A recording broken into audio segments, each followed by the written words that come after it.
Hello and welcome today to this 4i lab and the process we are going to demonstrate for you is the rapid prototyping process. Okay.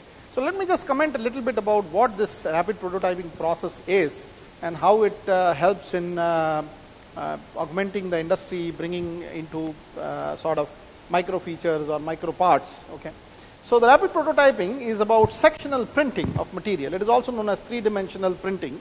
The whole idea is that if there is any complex feature or shape as a CAD file which is available, the system tries to section that particular CAD file into small elements, okay? And each element is being deposited by means of plastics, which are typically two in kind. One is either polycarbonate or ABS plastic, and this particular machine has the capability of handling on the plastics. Although in the current domain of technology, there exist machines which also do the same with metals. Okay, so they are called fusion deposition modeling or metal fusion deposition systems, and they are used for non-strategic parts, particularly things like, let's say, coat hooks or aesthetic furnitures, etc., made up of metals. Okay, so the advantage behind 3D printing, this area is also known as layered manufacturing because you are manufacturing layer by layer. And the advantage behind such manufacturing processes is typically in terms of the saving of excess material that you otherwise incur in other contact machining processes where there is a lot of waste which is generated in forms of chips, okay, or even in other forming processes or associated, let's say, casting processes which are primary manufacturing processes. There is always a tendency of formulating a layer which is eventually removed.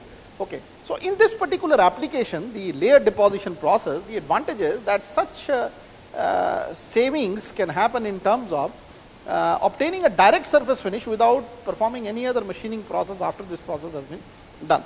There are several processes, there are several shapes and sizes which have been fabricated with rapid prototyping. This right here shows a part of a horse saddle. You can see this is a horse saddle. Okay. So here, for example, this actually is sort of the way that a person customizes his requirements for riding horses, etc. So everybody has a different physiological shape, and therefore it's needed that particularly something like a saddle should be able to customize to the particular user which is there. Okay. So not only the process is highly economical in terms of material saving, because you are just depositing rather than this is a material build-up process or I would say a surface machining process rather than a bulk process, which is subtractive in nature. Okay, so this material is an additive process. But apart from that, the main advantage of this process is that you can highly customize the parts or the features to the taste of the customer. And you can make very complex shapes which otherwise is not doable with these different machining techniques which are around. Okay. And in a way what happens is that once your CAD file is designed, irrespective of whatever is the complication which is involved, I'll just show you, for example, what I mean by complication. Okay, this is a crankshaft, okay, of an automotive. You can see the design and you can look into the kind of complexity which is involved in designing such process. Typically this is used in the automotive industry, and the way you generate it is in forming processes. But here you're basically depositing and making a scaled prototype or a model through which you can probably formulate the next step, okay, which can be used for die manufacturing for that forming process to happen. Okay. So one advantage of this kind of a process is because of the complexity of the shapes it can handle, it can be used as an intermediary for some of the primary manufacturing processes also. Okay. So in a nutshell, what I am trying to say here is that there are a lot of advantages associated with rapid prototyping. One of them is, of course, the high level of customization. Another is the ability to handle complex designs or parts. Third is a lot of material saving because it is a layered model and there is no secondary material which is wasted in the process. And then this can formulate an intermediate process for final primary manufacturing processes like forming or casting, where probably you have to do the mold development or you have to do the die making. So some kind of a prototype is needed, okay, in order to envision and design such a system. So having said that, the question comes how this layered deposition model works. So as I told you, the first step is about making a CAD file and sectioning the CAD file into slices or pieces. These slices could be close to about whatever the resolution of the equipment gives in this particular case. And as I told you, this machine handles two different equipments, that is ABS as well as PC. So for the ABS plastics, the minimum size of a slice which is available here is 125 micron, or 0.005 of an inch. Okay, and the basic raw material for this process comes as a roll. You can see this is a wire roll, okay, and this is what the basic raw material comes as. And this wire is fed from a very small nozzle, which actually is able to move in a XY plane with the information that it would have, the coordinate positioned information which would have from the CAD file. So supposing now there is a sectioned layer of such a complex part. I showed you a part can be as complex as this. So probably I have made a small section of this somewhere here, and I am actually seeing what are the coordinates of that particular section and defining the tool path. So the nozzle would actually move in that path and try to maneuver itself by dispensing this particular plastic here by heating it up to its melting point. So the nozzle is typically heated at 300 degrees Celsius in this case, so that it melts the plastic, and then the plastic flows across the nozzle, and it's going and walking across a tool path which is generated into the overall feature size, and it is depositing that layer of 125 microns. So once this layer is complete, it is dried up, the next layer is deposited, and so next layer the information will again come from the CAD file on the basis of next slice which the CAD has originated on the basic file of the design of the drawing.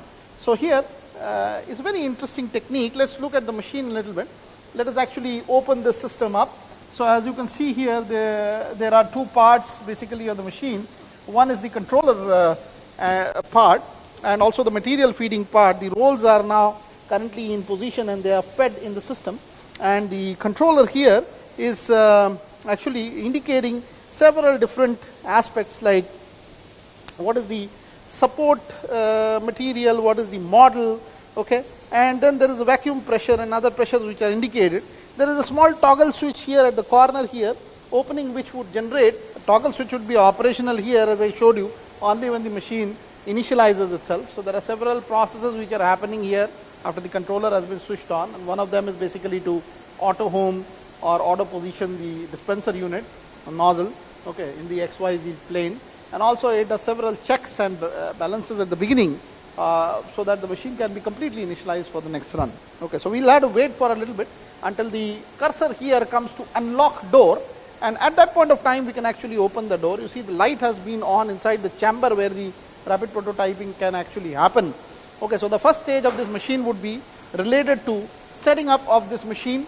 We'll go back on the computer and try to make a CAD package and try to mesh it in a particular manner with all these specifications, where a file, a machinable file can be created for this system, and then this file would be transported in a soft manner into this system, and the machine path etc. would be predefined. So all what we need to do is to transport that file and then set this machine on and forget about it, so that the part can get manufactured inside this oven or the part containment which is there in the machine. So we want to now do this auto home, so we just need to enter for doing this command, and you can actually see now inside, if you have a look at it, the stage is going up, and there is a position of the nozzle with respect to the stage that is happening within this particular machine, okay, so that you can have a home position for the workpiece with respect to the nozzle, okay, within the machine system.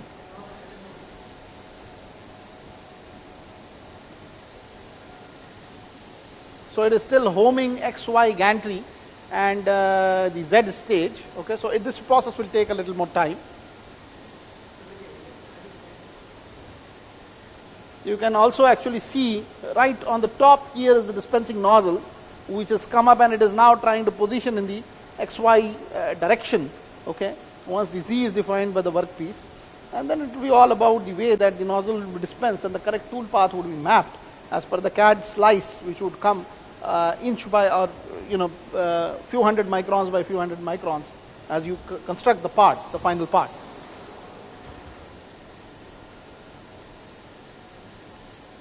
So the controller here, as you are seeing for the RP machine, after the homing of the XYZ has happened, stage has happened, shows a lot of options like build job, operator control, model status, maintenance, so on and so forth. Each of these has a certain meaning, and I will describe these along the way as we do the machining process.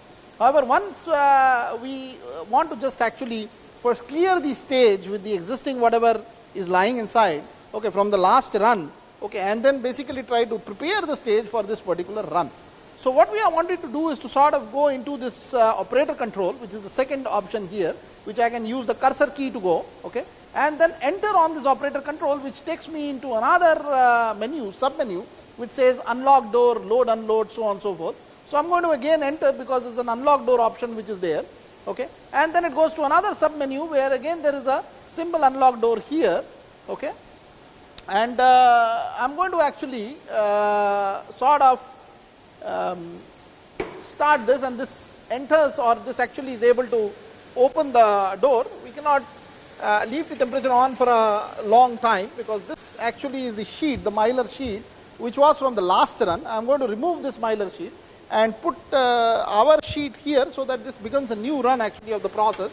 The oven is actually getting heated up to about 119 degrees Celsius. Okay, so it's a little risky to actually at this stage touch the sample surface, but you have to just ensure that the sheet that you are posting is actually at the very corner, okay, of this particular thing, and there is a guide there which actually ensures that it is at the corner. Once it is done, you can close the door back, okay, so that now things are in place, and the next step that we want is to actually go back to the CAD software in the computer station and be able to process a particular file so that we can transport the file here in a soft manner and start and initialize the machining system. Okay, so basically now, as I told you in the last step, we demonstrated the machine. We said that it's really about a CAD file and how you can slice it into different pieces, which ultimately would define how the tool moves, or the tool path would be defined in that manner. So here, in this particular workstation, we would like to actually slice a CAD drawing into pieces. That is number one. Number two, there is a huge issue that supposing this is a part that we want to manufacture using RP. Now, we'll have to somehow suspend it in a manner using supports so that the whole part can be fabricated. And for doing that, the question is that how the support should be kept in a minimalistic manner, where later on that can be cleaved. There can be a parting line from which the main object can be separated from the support, and the support actually is the most hollow part with as less material as possible, okay, in comparison to the probably the object which is more solid in nature. So therefore, there has to be a provision associated with the machine where how to handle the part by keeping it at a certain inclination, or maybe keeping it parallel to the ground with some kind of an angle so that the whole part can be getting created, okay, and also about what are the dimensions, how the CAD file which has been designed earlier has to be transported, those issues have to be sort of catered. So today we are going to do the same. So with our FDM Titan machine that I showed in the last illustration, there are two different softwares which come with the system. One of them is called Insight, okay, and Insight version 9.1, which is actually used to define the layering, okay, and also define the tool path. So one issue is how to slice it into particular sections. Another issue, of course, is how to define the tool path. So both of these will be done in this manner. And then there is another software which is called the Control Center 9.1 version, which actually further illustrates how the object has to be placed in the overall miler sheet that had been shown in the last step. And if there are parallel objects to be placed, that how many objects would be there, which at a single go of the machine would be able to build up the job, etc. And you have to optimize the layout in a manner so that as many independent components can be developed together, that would typically give the yield of the process. Okay. So if the components are higher in that manner, the yield is also higher in a way. So that layout of the final placement of the jobs in the XYZ stage is given by the second software, Control Center. Okay. So we will do this later. The first version, of course, is the Insight, where we import and scan and try to section. Okay. And so let's look at how we handle it. This is the main screen of the software. So we actually go to the file menu, and in the file menu we actually can open up a file. So here what I have done is, in the interest of time, I have actually made a CAD file earlier or borrowed it from some source, and typically this CAD data has to be saved as a .stl format for enablement of this Insight version 9.1 software to be able to read it. Okay, so therefore the STL file has to be somehow opened using this Insight software. We open we go into this desktop, and then there is a folder which is there through a drop down menu. Okay, and then there is a crank final position. Okay, and there is a small part which is there, you will see, which we want to build using this system. Okay, so we open this file and transport this back to the scale. So it is not scaled, we have to scale it because there is typically a confinement volume which would be defined by the bed size of the stage. I think I had mentioned it earlier that the bed size in the case of FDM Titan is about close to 16 inches times of 12 inches times of 14 inches. So that's about the size of the biggest part that can be accommodated within this particular system. And I also defined that the minimum layer size that this system is able to resolve is about 125 microns. Okay. So having said this, the parts appears to be in inches, and so it cannot be accommodated within this, and they are asking us to convert this STL into millimeters. Just for the sake of demonstration, we are going to do that this time because it's going to be a micro part. Also, it's going to give an illustration that how the microsystems can be fabricated using this particular method. Okay, so we are going to select this model, and the model automatically is now translated and opened in the Insight version 9.1 software. Now here there are different aspects which we need to consider for varying the different dimensions. So this is not a very convenient way of locating the object, because naturally if you build the part like this, there is a tendency of the object to fall down or something like that. Okay, so we want to actually locate it in a manner so that it is more convenient and we can very easily separate it from the remaining portion. And so I'm going to actually make the front portion of the part here as the bottom. Okay, so I'm going to actually now see what is the bottom. Okay, take this up and then take this cursor all the way to this portion. So this comes on the bottom and the part topples. Okay, so now you can see the part has toppled and it has lied down on a flat surface, which is actually more appropriate for the purpose of doing RP or rapid prototyping. Okay, so now there are these questions of what is the slice height, etc., like, for which I would like to set up this system. So for slicing it, the first thing we need to control here is actually to do the machine setup. Okay, and you basically try to configure the modeler here in a manner so that you can define what is the layer thickness, etc., and what is the nozzle that you have to choose. We have to remember that there are about 4 nozzles in this system which has been delivered or specified by the manufacturer, and they are classified as 4 different types starting from T12, T10, T12, T16 and T20. Each of them has a different orifice diameter, because ultimately if your slice height has to be more, naturally the dispensing rate also has to be more for the tool to actually be able to carve the object out. So if the nozzle is slightly higher in diameter, in that case the dispensing would be faster, and therefore it can go to a higher layer thickness. Okay, so it all is defined by that layer thickness, that how the nozzle selection, etc., to take place. Typically there are 2 different materials, as I told you earlier, that this equipment can handle. One is polycarbonate, another is ABS plastic. So when you're talking about ABS, there are different layer thicknesses even which are available.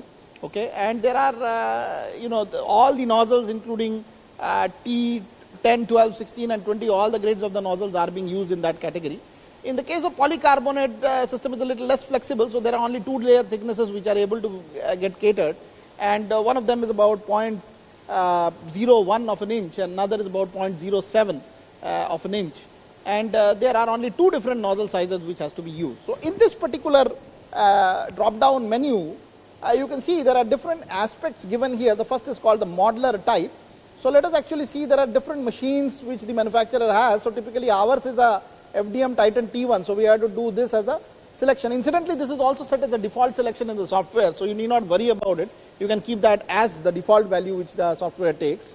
There are different materials again. So in this case it is polycarbonate, but there are ABS materials, there are variety of different even polycarbonates, okay, which are available. In this case we want to choose a simple polycarbonate PC. Okay, so it is demarcated by PC. So we are going to take this up. Okay, now my model automatically the model material color is defined as white in this case, and then the question of support material comes. So as I told you that if there is a complex shape like this and you want to position it over a certain surface, you have to give a support to get it standing. So most of it is in air, and you can actually build by using layer by layer fabrication approach. Okay.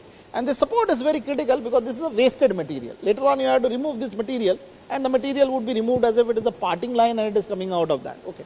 So here in this particular case you can see the support material being defined by on the polycarbonate. So the option that is being set up in the software is that if there is a PC part, typically the support will also be of the PC. Okay. So the PC support is defined here. Although you can change it probably by going into the the setup of the software, but at this time we want the material to be same, so we are selecting PC support. Then if you want to really invert any build materials, the answer, yeah, we don't want to do the invert build material option. Cut.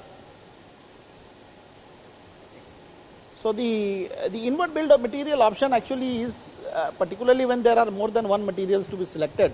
Unfortunately, our machine is not capable of handling this option or selection of multiple materials, and particularly if you want to deposit something which is like a layer by layer of 2 different polymeric structures or maybe 3 different polymeric structures, the option of invert would come in more handle. There is a slice height option which is kept here. Now you can see there are 2 different slice heights. One is 0.007 of an inch and one is 0.01 of an inch, which makes this about close to about 250 microns. Okay. And we want to select the thicker slice height because in the interest of time we want to complete this fabrication process earlier. So we are going to build this slice 250 micron by 250 micron. One layer would be 250 micron, and that's how the whole slicing would be done in the Insight package. Okay, so it's essentially a slicer package of a CAD file that we are talking about.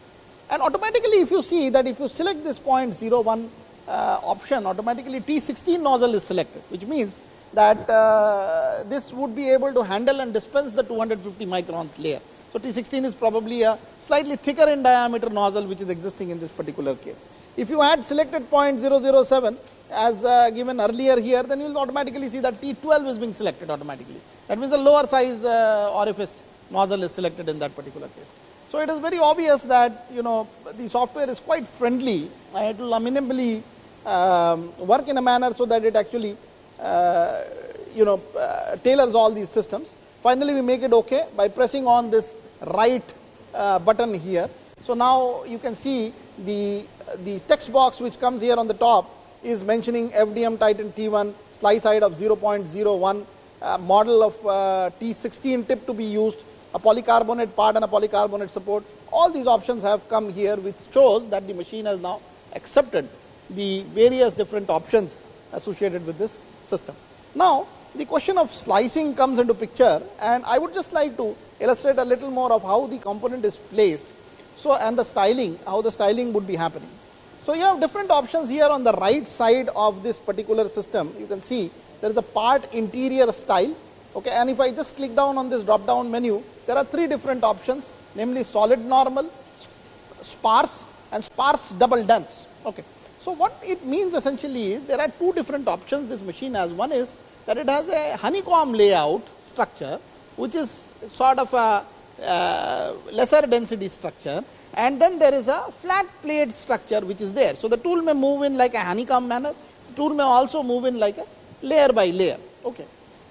And the solid normal would mean that we want the bulk to be equally dense, okay, and it may be depositing layer by layer, or maybe even the tool path, even if it is like a honeycomb like structure, would be so close to each other that they would be considered to be one whole. Okay, so this is the densest form which is available. There are different other options which are there, namely sparse, which would mean that this is typically sparse when you talk about supports, etc., where very less amount of material is deposited and the gap between the materials are very high. So it is like a packet of cardboard, a corrugated cardboard, okay, where there is a honeycomb kind structure and then there are 2 layers which are giving the toughness or the strength to the whole sheet. So support can easily be done in that manner because support is not to be used for any future applications. The support is only temporary sort of dismantleable structure, which is only because you want to support the object to its place to build it. Okay. So you can actually in this particular case select the solid normal because it is a real part, it's a crank, and we are selecting the densest, and then you have a visible surface style. So there are 2 different, one is normal and another is enhanced. So we will select the enhanced option here. which meaning that the surface would be quite integrated and the surface would have very good topology. Okay. There is a support style again. The support style can be just basic support or a smart support. So, let me just illustrate what it means a little bit. Supposing there is a object like this and you want to place it on a certain angle, okay, in order for the RP system to build it layer by layer. When it does it, there is a question of support which comes into picture. So, one support can be just simply orthogonally placed like this. Another support can be at a certain angle which is able to still support the weight of this guy, because you will have to calculate when the CG of this person or the CG of this particular object is within the periphery of the support. Okay. So, if supposing the CG is within that support, then it will not topple, and that is the basic idea, that you do not want the part to be toppled while it is being made. So, you can skeletonize the support material in a manner so that it can do its job by at a certain angle also. Okay. So, this is called a smart support, which actually saves the material. So, one option could be to just give a thick grill like this in a perpendicular manner, another can be to go like this, make a certain base size, and then from there go at an angle and be able to support it, so that the overall CG is still within that base material. Okay. So, this is the way that the support is designed. I think you probably understand philosophically how the support would be able to manage, and the idea is the support should be minimalistic as possible. So, in this case we will do the smart support. So, we will actually select the smart option here. Okay, so, automatically the software will calculate that the support is not much of the material, okay, wasted. And then of course, you have a system mode, which again is fine system and the normal. So, we will select the fine option, because the system has to do a good job in making the integrated surface quality of this part by depositions, and we have kind of done at this level by setting up all the parameters for the slicing. So, let us look at how the slicing happens. So, if I press this option right here, you can see that the system slice is available now. You can actually go up and you can see each individual slice being made in the software. So, each slice has now a thickness of about 250 microns. That is the beauty of this whole process. Okay. And what I would also like to illustrate here is that once this slicing is made, you can actually also look at the independent slices by these options here on the left corner, where you can go from the top end, okay, and then with the page up, page down option, you can actually keep on varying this and see what are the various layers which you have to deposit. And in fact, this also mentions what is the tool path to deposit that layer. Okay, and finally, you will see that the whole surface is being constructed based on that. Okay, and then you can also do it simultaneously from the top surface as well. And you can go up by doing the page up, okay, in a similar manner, and that is how typically you get all the support. So, here again coming back to the same option, I can just there is a option here with all slices shown together in a patch, which will reinstate back the whole sample or the piece, okay, in the system. And so, therefore, this is how tentatively you can look at the slice plot. So, once the slice plot is done, and the question of defining the tool path comes into picture. So, the other option now we have, once we have actually done the slicing, we have to create a support system here. There are certain holes, etc., which you are not able to see because of the intense slicing, but you can see there are certain holes, etc., which has to be created. Okay. And therefore, there has to be a support within them, where typically the density would vary, etc., and there can be easy cleavage, okay, so that the support can be later on taken off to create that hole in that particular dense structure. So, having said that, let us actually go to this other option here which says support. So, create support for the current job. So, I am going to just press click on this, and now the software is going to create supports here. So, here you can see that there are these yellow lines which are actually reflecting what are the support media which is there. There are these supports which are made here, the supports which are made on the periphery of the object, okay, something like this. So, you have built up the supports here, and then finally, we want to actually find out that within one such section, what is the tool path which is getting created, and the tool path is reflected by this green symbol, which is actually reflecting the zigzag motion of the tool path within such a domain. And I want to create the auto tool path. So, the software actually now tries to compute and create a layer by layer tool path. So, that you can easily look at by going to the various layers, how the tool paths are varying, and you can see that how the different layers have been, the green actually represents the tool path. So, you can see that how the different layers are having a certain tool path defined, where the nozzle would actually do the dispensing action. Okay. And typically, That's how the whole system is based on. So this is typically the support structure. As you can see, it is much lesser in terms of the density of the material, because it will be like a honeycomb kind of a structure. The distance between the two dispensing points would be much more, okay, in that, because this is something which is in any event going to be sacrificially removed, and the material has to be as low dense as possible, so that we can make lesser losses than is possible.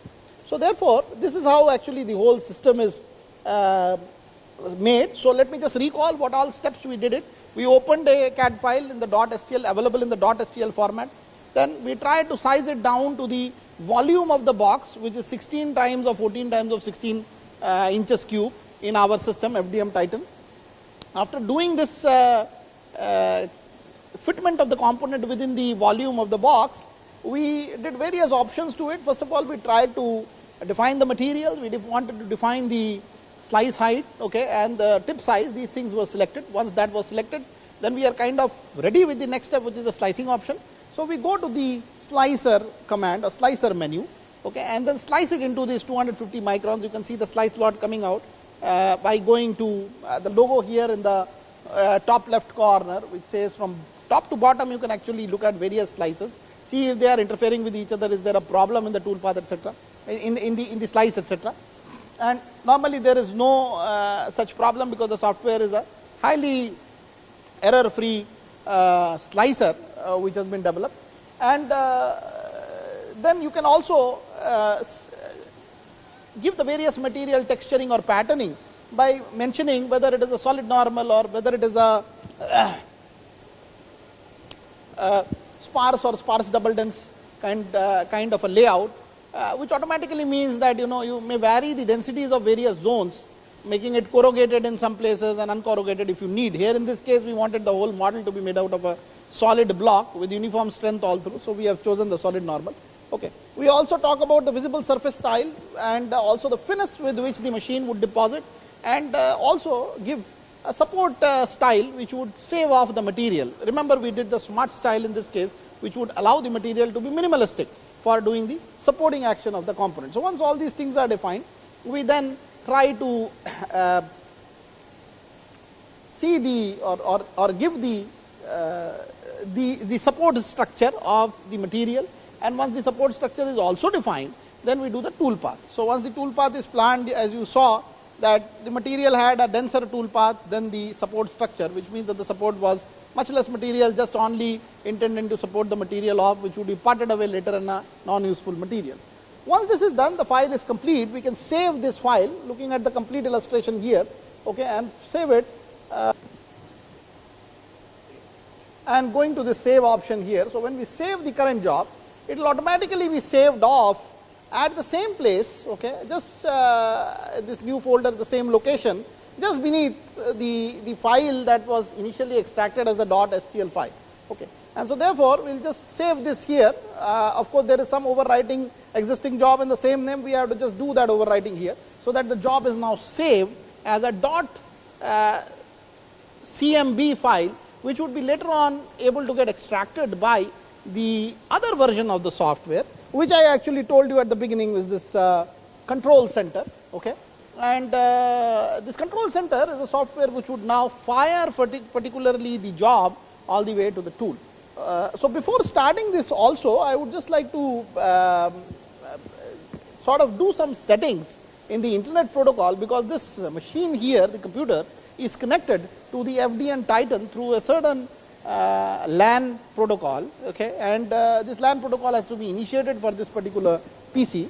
So what I am going to do is to actually go all the way to the network connections here, okay, open the network, open network sharing center, and then go all the way to the local area connection network here, and then enable or disable certain properties. Okay, so what I am going to do is to go into the properties here and select this Internet Protocol version 4, by virtue of which it is being set. So we see the properties here. You can see the machine is preset in the IP address 172.28.21.42. This is the IP address of the machine. So this protocol has to be initially defined, so that you can, whatever you do in the CC, the control center here, would automatically be operated online, or it will be sent online to the FDM Titan. And once we do, or once we are through all this process, we'll again go back to the machine and see how this job, which now got queued up in the machine server or the machine's controller, would be able to do the printing, the 3D printing in the machine itself. So here again the system is very easy. We just insert the particular CMB file by opening the crank final, which had done before. So this is selecting this particular file. So when we open it now, you can see the crank final file has been placed exactly at the center stage, okay, of the FDM Titan. So you may decide to make several versions of this copy, or put different parts together, or lay out, in a conducive manner, so that you have the whole area being exploited. You remember, every time the tool has to deposit, it has to go back to its 0 position or home position. So it is a better idea to do parallel processing by parallelly printing many parts together. And so here the idea is to be able to sort of take this feature and make something where you can have multiple of these features, okay, together. So you can actually make a copy of the same, okay. So